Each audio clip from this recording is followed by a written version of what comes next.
Hi viewers, welcome to prime city properties. நம்ம இப்போ பார்க்க போகிறது டபுள் பெட்ரூம் நியூ ஃப்ளாட் பற்றி தான் நம்ம பார்க்க போகிறோம். இந்த ஃப்ளாட் எங்கே இருக்குதுன்னு பார்த்தீங்கன்னா டிஎல்எஃப் பக்கத்தில் முகுலிவாக்கம் லொக்கேஷனில் ப்ளேஸ் ஆகிருக்கு. செகண்ட் ஃப்ளோரில் ப்ளேஸ் ஆகிருக்கு. லிஃப்ட்டு பொசிஷன் கொடுத்துருக்காங்க. ஒரு கவர்டு கார் பார்க் அலாட் பண்ணியிருக்காங்க. ஃப்ளாட்டோட என்ட்ரன்ஸ் வந்து ஈஸ்ட் ஃபேஸிங் வரும். வாஸ்து கரெக்டாக இருக்கும். நல்ல வென்டிலேஷன் இருக்குது. 2 பெட்ரூம் 2 பாத்ரூம், ஒன்று காமனாக கொடுத்துருக்காங்க, ஒன்று அட்டாச்சாக கொடுத்துருக்காங்க.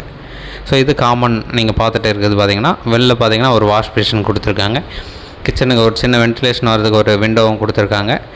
மாஸ்டர் பெட்ரூமில் அட்டாச்சாக கொடுத்துருக்காங்க. ஹாலில் வந்து காமனாக கொடுத்துருக்காங்க. அது மட்டும் இல்லாமல் டைனிங் ஏரியா ஒன்று கொடுத்துருக்காங்க. ஸோ இந்த ஃப்ளாட்டோட சைஸ் பார்த்தீங்கன்னா 900 ஸ்கொயர் ஃபீட்டில் டபுள் பெட்ரூம் நல்லா ப்ளேஸ் பண்ணியிருக்காங்க. புது flat, second floor lift car பார்க்கோடு இருக்குது. ஸோ இன்னொரு லேண்ட்மார்க் பார்த்தீங்கன்னா டிஎல்எஃப் பக்கத்தில் நிறைய பேர் சர்ச் பண்ணிட்டு இருக்கீங்க. உங்களுக்கான ஃப்ளாட் இது. ஸோ அழகாக யூஸ் பண்ணிங்க. ஏதாச்சும் டவுட் இருக்குது அப்படின்னாலும் கால் பண்ணுங்கள். ஸோ இந்த ஃப்ளாட்டோட ரேட் பார்த்தீங்கன்னா 67 lakhs சொல்கிறாங்க. ஸோ சைட் பார்க்கணுச்சா மறக்காமல் கால் பண்ணுங்கள்.